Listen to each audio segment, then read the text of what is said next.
I brought a poem. It's not my poem. This is a poem by the 13th century Persian poet philosopher Rumi, and it's based on an even older parable.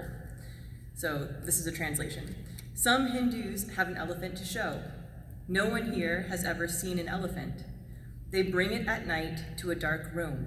One by one, we go in the dark and come out, saying how we experience the animal. One of us happens to touch the trunk, a water pipe type of creature. Another the ear, a very strong, always moving back and forth fan animal. Another the leg. I find it still, like a column of a temple.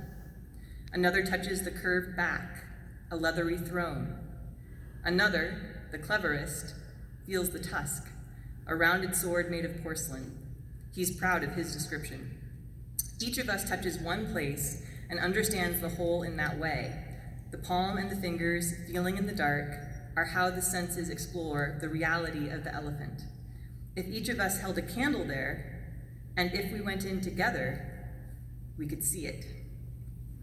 As earth scientists, most of us spend most of our time plugging away at untangling a single thread in the fabric of our understanding of this planet. To advance our respective fields, we become specialists, developing expertise in a narrow set of analytical or methodological approaches. However, no less than our forebears of the 20th and earlier centuries, we seek to apply these skills to geologic problems of broad interest and impact. In the field of climate science, as our collective focus begins to shift from mitigation to adaptation, we seek urgent answers to the question of how the various parts of our dynamic planet respond to warming induced by changes in atmospheric greenhouse gas concentrations. As an individual struggling in the lab or wrestling with data, I frequently feel like one of the characters in the Rumi poem, hanging onto the ear of the elephant and wondering what the heck I'm holding on to. What brings the light to the room for me are my co-authors, collaborators, mentors, and students. It's been an absolute pleasure through my career to work in a great community and with a wonderful team. The co-authors of the manuscript honored today brought many unique talents together to tackle an ambitious investigation into the role of the Pacific in the inception, propagation, and amplification of events of global climate change.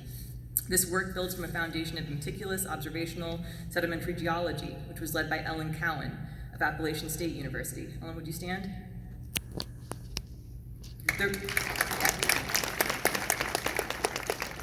The radiocarbon-based age model benefited from cutting-edge, low-volume, and low-background accelerator mass spectrometry led by Stuart Fallon and Keith Fifield of Australian National University. The hundreds of radiocarbon samples, each of which require hand-picking hundreds or thousands of individual 4M tests, frequently identified at the species level, I mean, this is the devil's work, was deeply supported by Sally Zellers of Central Missouri, and Gene Cadman at Oregon State University. John Wei-Du, who is now an academic powerhouse at UTH Zurich, also spent hours of his life at that microscope. In the upper left-hand corner, I guess, the guy was sort of the lurker over the shoulder. This is what happens when you don't respond to my email asking for a picture. I had to get it off of social media. So I cropped out the finger gun so Tim's mother can thank me. But anyway, that was my first ever student mentee. He did his honors thesis at ANU, worked on lots of these samples. After seeing my work-life balance as a postdoc, he decided to leave science and go into law. I understand he's making a lot of money and is quite happy. Andreas Schmittner of OSU ran the models of oceanographic circulation that allowed us to rigorously assess the impacts of variable reservoir age, which was critical to understanding this radiocarbon chronology and establishing the timing of the CQ events in that global framework. Larger context for the observations were provided via the ice sheet modeling and beautiful graphics making talents of Jay Alder of the USGS. Our USGS colleagues sadly are not here today, but they're with us in spirit. The interpretation and significance of these findings was profoundly shaped by the insights of my long-standing OSU mentor, Joe Stoner. If Joe could stand. Also the paradigm-shifting geochemist Brian Haley, and my dear friend and super genius, Summer Pretorius, who is also not here because she's USGS. And then there's the polymath geochemist Alan Mix, the squirreliest cat of them all. Is he here?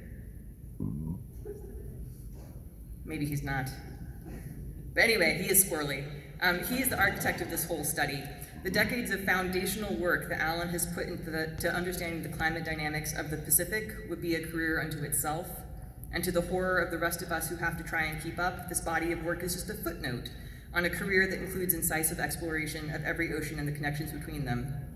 Our citationist and another longstanding mentor, John Yeager of the University of Florida, is also not without blame. Along with Sean Gulick of UT Austin, he led the IODP drilling expedition that collected these materials, as well as the shipboard party that made this study possible. There are many more people to thank and that deserve gratitude. I have been privileged with a delightful and supportive family, most of whom are here. The students whom I work with, who are also here, are a continual joy and bring so much energy and creativity to our group. Much like abrupt climate change events, my collection of mentors and colleagues and collaborators spans the planet. And it is amazing to see the elephants we can find when we light up the room together.